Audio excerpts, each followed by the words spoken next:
நம்ம தமிழ்நாட்டில் தான் இருக்கு. அதுல ஒரு பெரிய ஆலயமாக இந்த தேசத்துக்கே கர்த்தர் நம்முடைய நிறுத்தி இருக்கிறார். அதுல நமக்கு ஒரு பெரிய பங்கு இருக்கு. பாருங்க, இது சின்ன விஷயம் இல்லை. இந்த மாநிலத்திலிருந்து இந்தியா முழுவதும் மிஷனரிகள் போய் தேவனுடைய சுவிசேஷத்தை அறிவிக்கிற கர்த்தர் கிருபை தந்திருக்கு. நேரடியாகவும் விசுவாசிகள் தமிழ்நாட்டில் கிறிஸ்தவ பணிகளால் ஆசீர்வதிக்கப்படுறாங்க.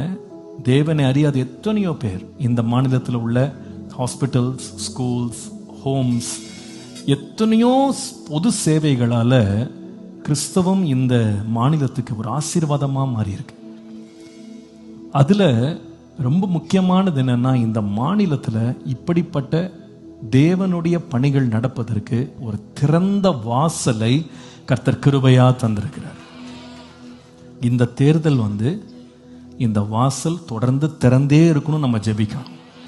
ஏன் திறந்திருக்கணும் அப்படின்னா, இந்த பணி இன்னும் தொடரணும், பெருகணும், கர்த்தருடைய ராஜ்யம் ஸ்தாபிக்கப்படணும்.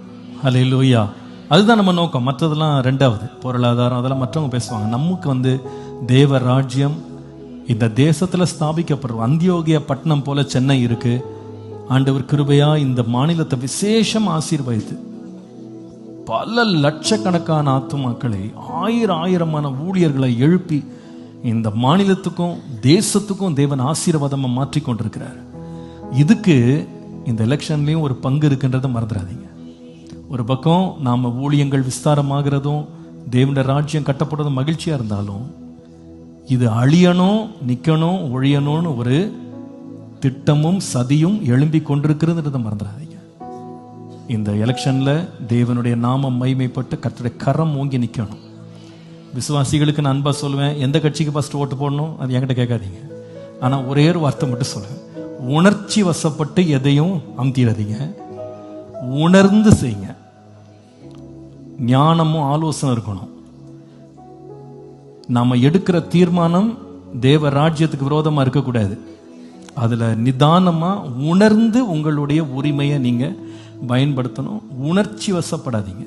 உணர்ச்சி வசப்பட்டீங்கன்னா எல்லாமே ஒன்றும் இல்லாமல் போயிடும். உணர்ச்சி வசப்படக்கூடாது. நீங்க உணர்ந்து செய்யுங்க.